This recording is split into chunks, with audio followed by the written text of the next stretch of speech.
प्रदेश में 2022 विधानसभा का चुनाव जैसे जैसे नजदीक आता जा रहा है, वैसे वैसे राजनीतिक दल जनता के बीच अपनी पैठ बनाने के लिए पूरे दमखम के साथ जुड़ चुके हैं।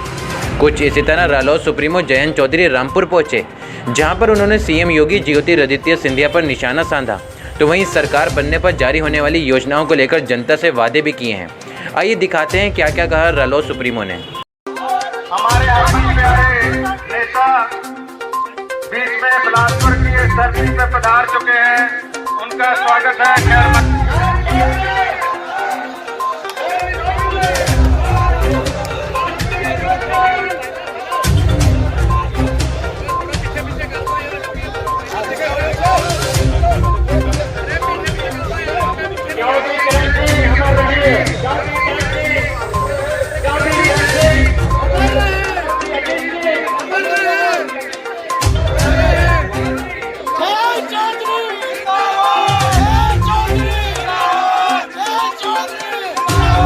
जनपद रामपुर के कस्बा केमरी में अपने तयशुदा जनसभा को संबोधित करने राष्ट्रीय लोक दल के सुप्रीमो जयंत चौधरी लव लश्कर के साथ पहुंचे, जहां पर उन्होंने सरकार बनने पर जनता को राहत भरी योजनाएं चलाई जाने की घोषणा की, तो वहीं वह मुख्यमंत्री योगी आदित्यनाथ पर उनके व्यवहार को लेकर निशाना साधने से नहीं चूके।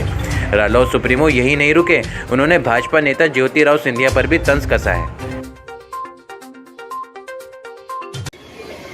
ज्योतिरादित्य सिंधिया जी भले आदमी है, वैसे गलत जगह पहुंच गए।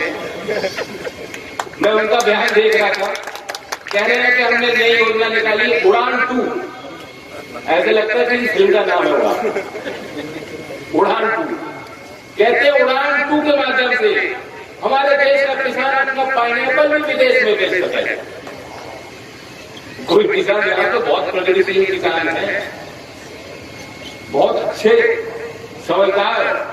मैं पूछना चाहता हूँ, यहाँ कोई है जो अपनी उपज को हवाई जहाज में लगाकर कहीं भेजेगा विदेश? कौन किसान कर सकता है? लेकिन मंत्री जी का दावा सुनिए, वो कहते हैं कि इससे किसान की आय दुगनी हो जाएगी। अब कितना तक पैसा बर्बाद हो रहा होगा। अब तो कोई सरकारी कंपनी भी नहीं है हवाई जहाज की। इसका फायदा वो कह रहे हैं कि 1% जो एटीएफ का जो फ्यूल है 1% सभी राज्य सरकार सेल्स टैक्स उस पर माफ कर दे, तो ये योजना चलेगी। उसका लाभ किसी किसान को मिलेगा, कुछ कंपनियां मिल जाएगा। 2 महीने बचे हैं 2022 में। मोदी ने कहा था आज कितनी होगी। सिंधिया जी भले आदमी कह रहे हैं कि 2 महीने में आज कितनी हो जाएगी उड़ान 2 से।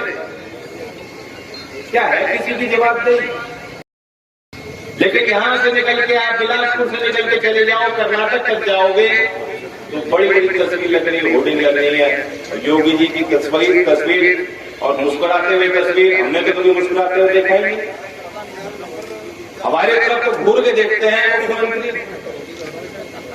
बाबा लोगों में तो बड़ा ठहराव होना चाहिए, जो अध्यात्म का जीवन, कोई मौलाना हो जिसने सिद्धि हासिल की हो, कोई पीर बाबा हो, कोई महंत हो, तो हम तो ये लोग मानते हैं कि वो ध्यान में अपना समय काटते हैं, उनके अंदर तो बहुत शांति हो।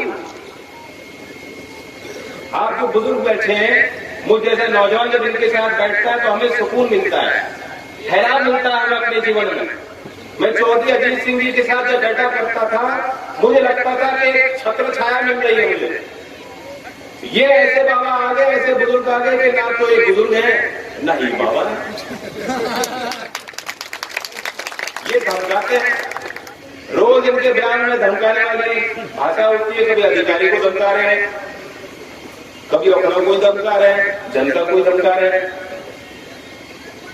तो कर्नाटक तक उनकी तस्वीर लग रही है और दावा है कि यूपी बन गया नंबर 1।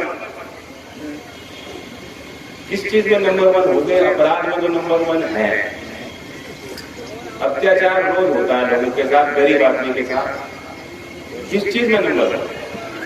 सत्ताधारी लोग सबसे ज्यादा कहीं झूठ बोलते हो तो हमारे यूपी में झूठ, इसमें नंबर 1 है। और हमने अध्ययन किया है कि हम लोग क्या करेंगे कि सरकार बनेगी। मैं आपके बीच घोषणा करना चाहता हूं, रामपुर की जमीन से बिलासपुर की मैं ये बात बताना चाहता हूं कि आप हमें ताकत देंगे, सरकार हमारी बनेगी, कोई बात नहीं, पसीने में समझ जा रहा है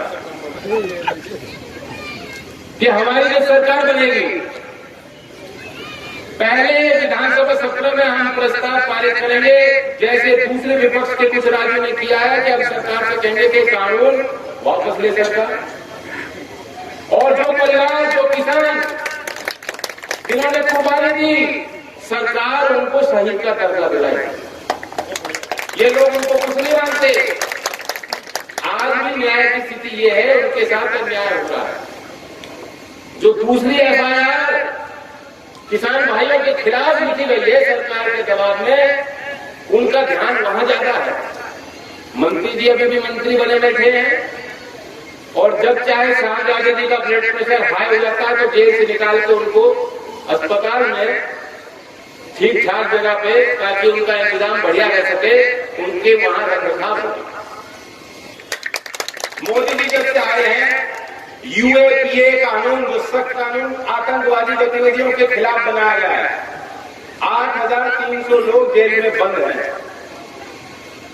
लोगों को नहीं पता क्या उन्होंने क्या नहीं किया। मैं नहीं कह रहा कि उनमें क्या है सच्चाई, मैं नहीं कह सकता, लेकिन 8,300 लोग, ये मेरे शब्द नहीं है, न्यूयॉर्क टाइम्स ने पूरी खबर छापी और बताया किस तरह से दुरुपयोग हो रहा है कानून।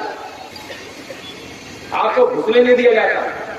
और जब 26 जनवरी की वो घटना हुई, जब पुलिस ने मुकदमे लिखने शुरू किए, तो किसान पे सबसे पहले उन्होंने यही धमकी दी थी कि यूएपीए की धारा लगाएंगे, आपके खिलाफ तो यूएपीए ले सकती है।